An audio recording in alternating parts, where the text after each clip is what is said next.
Nos versos 7 a 10 de Efésios 4, o apóstolo Paulo aponta o Senhor Jesus Cristo como doador dos dons à igreja.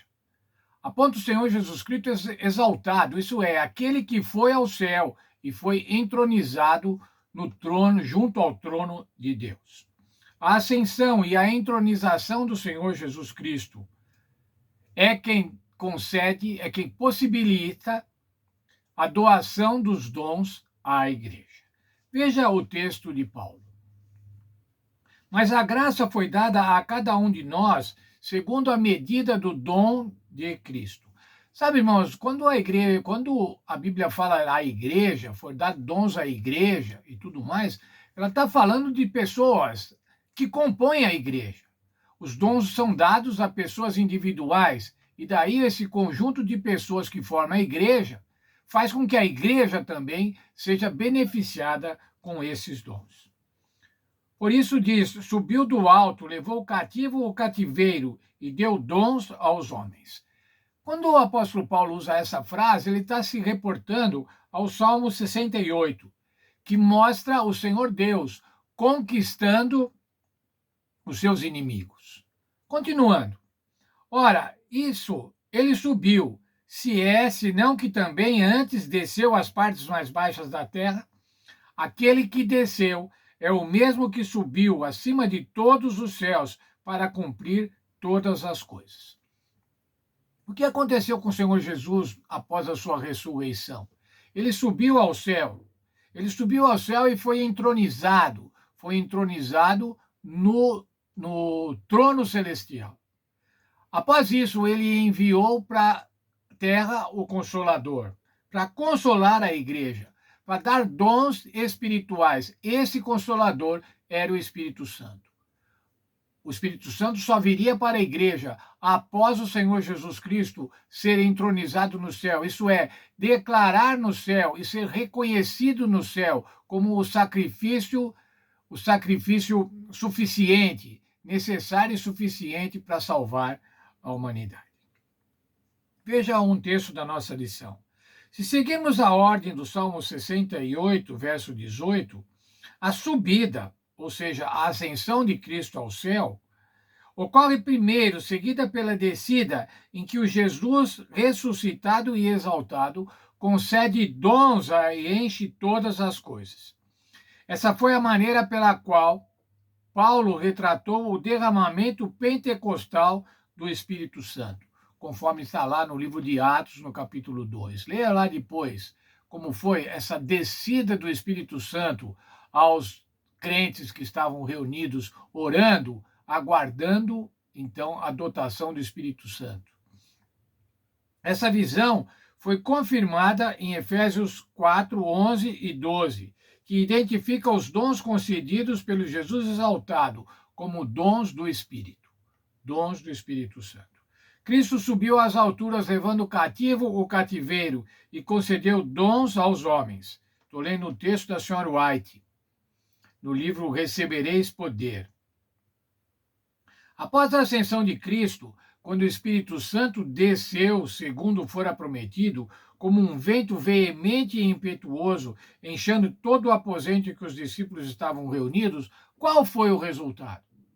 Vamos lembrar, irmãos, lá no livro de Atos. Qual foi o resultado da descida do Espírito Santo, do dom do Espírito Santo ser ofertado aos discípulos naquele momento?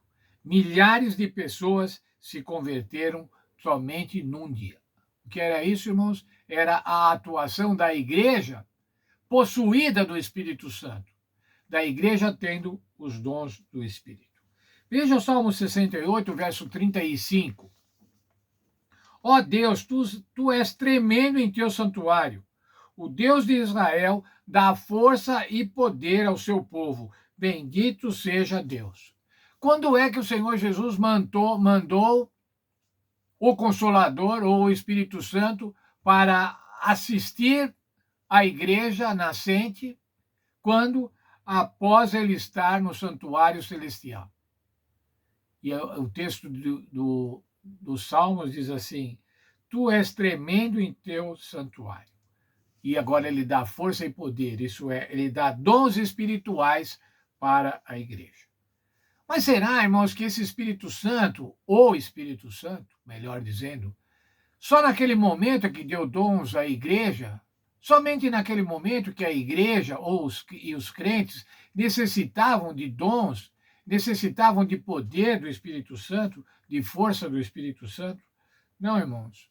Hoje também a igreja precisa. E o mesmo Espírito Santo que deu poder à igreja cristã primitiva ou à igreja cristã do primeiro século, é o mesmo Espírito Santo que pode dar e quer dar poder e força para a igreja cristã do século XXI, a igreja que nós participamos. Nós somos o mesmo corpo de Cristo, irmãos, assim como aqueles primeiros irmãos da igreja do primeiro século. Nós somos corpo de Cristo.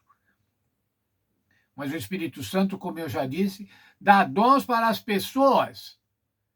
Porque a igreja, irmãos, a igreja é uma instituição. Não há como dar dons à igreja sem dar dons para as pessoas, que são os componentes da igreja. O Senhor Deus dá dons para cada um de nós. Veja o texto de Efésios, capítulo 1, versos 22 e 23. Cristo é sobre todas as coisas, cabeça da igreja, que é o seu corpo, a plenitude daquele que enche tudo em todos. O Senhor Jesus dá plenamente tudo o que é necessário para a igreja, tudo o que é necessário para todos os membros da igreja. Outra versão diz assim: é o doador de todas as coisas em toda a parte. E outro verso ainda, o mesmo verso, noutra tradução, diz assim: completa todas as coisas em todos os lugares. O Espírito Santo, irmãos, continua disposto e disponível para completar aquilo que nós precisamos, para dar a nós, a cada um de nós, dons espirituais, para que unidos nós possamos criar, edificar, não criar, edificar, crescer, fazer com que a igreja cresça. A igreja, o corpo de Cristo. O Espírito Santo está pronto para fazer com que nós nos integremos à igreja e participemos da missão da igreja, que é pregar o evangelho, mostrar o mistério de Deus, a salvação de judeus, de gentios, de gregos, de quaisquer um que se apropriarem do sacrifício do Senhor Jesus Cristo. Que Deus nos abençoe e que a gente possa usufruir do Senhor Jesus exaltado, que mandou o Espírito Santo para dar dons a cada um, segundo a sua vontade. Deus nos abençoe.